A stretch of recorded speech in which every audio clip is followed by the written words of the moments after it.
how to make you fly.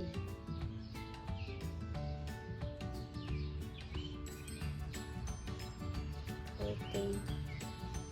Come here. Come here. Come on. Oop.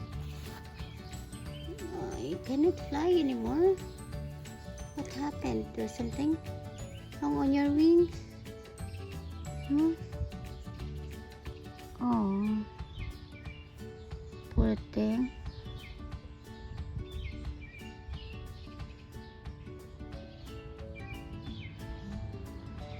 How to help you that you can fly? Huh? You need to rest for a while.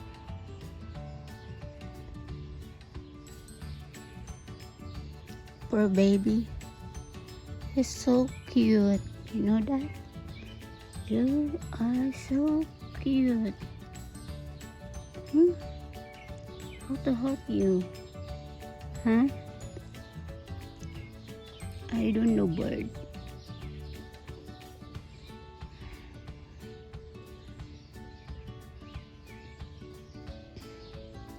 Do you want to put in the cage first? And you rest there? Huh? You will rest and run fast. My poor thing. Okay, I will let you go. Let's see if you can fly again. Okay? Okay, try. Try. Try. Come on. Try now. Try. Oh, can't fly. Nakakiliti. Fly. Yeah. Crew. Crew. Fly. Fly. You're so cute. Fly.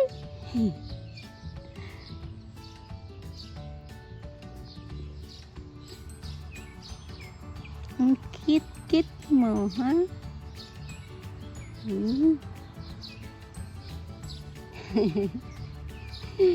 Nakakatuwa naman ito. Kaso sad. How can I help you that you can fly? Huh? Poor baby. Poor baby.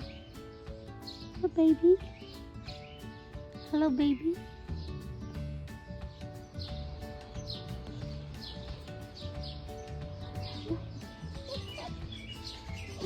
Nasa likod ko siya.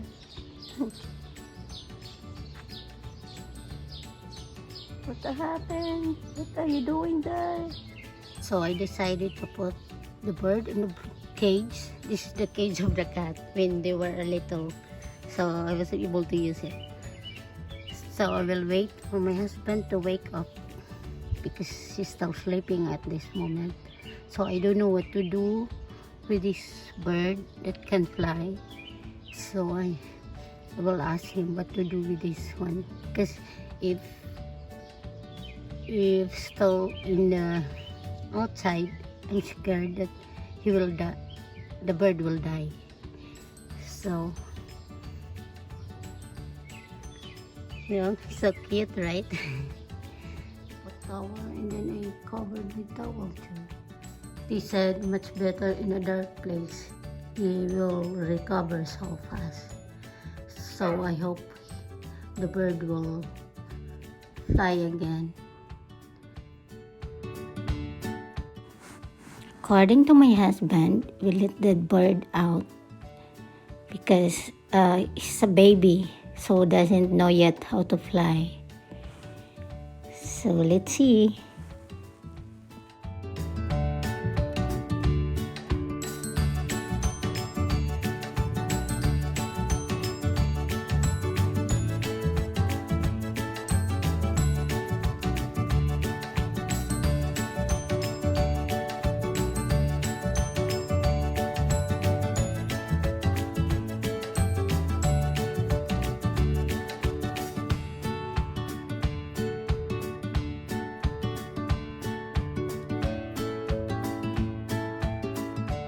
So guys, the bird, we let the bird for a while on the ground, and the bird can figure out how to fly. And our dog also, we did not let her out. And when we check again, the bird no longer on the ground. Probably the bird fly away already. That's all guys. Thank you for watching.